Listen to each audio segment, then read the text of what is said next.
The day I discovered my boyfriend in our bedroom doorway was the day my world irrevocably shattered. He had left a note which very abruptly said it was my fault. It was not implied or could have been misinterpreted. "This is all and you" were the last 5 words of an extremely short goodbye. We had just found out I was pregnant. We were living together, renting a house that his parents had owned.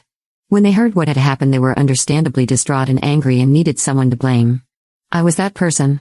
They evicted me from the house the next morning at 8:30 a.m., the police finished and left at 3 a.m. That afternoon they had cleared out the house and thrown away 95% of his belongings into 2 large skips in the front yard. I was told to come and collect my dog and my belongings, and nothing more.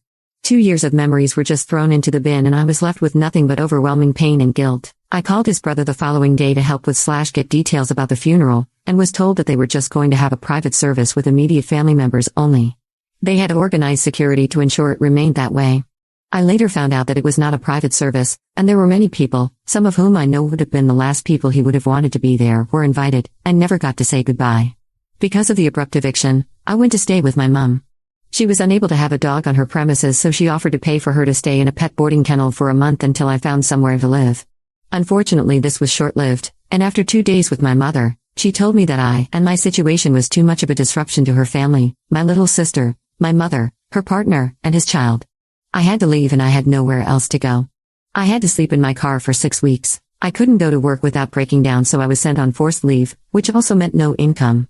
My mother was fully aware of my situation and still refused to be a little more understanding. Instead, she denied me begging for $15 to buy some food and petrol. But wait, that's not all.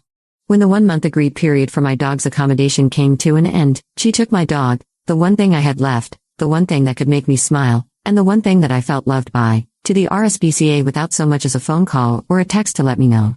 Instead, she waited for 2 weeks. The second she told me, I was on the phone to the RSPCA to get her back. Apparently Huskies are quite popular and are always adopted out immediately. She was gone, and there was nothing I could do.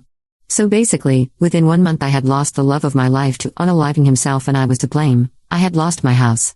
Even more so, I lost my home and 2 years of memories that were inside. I lost my job.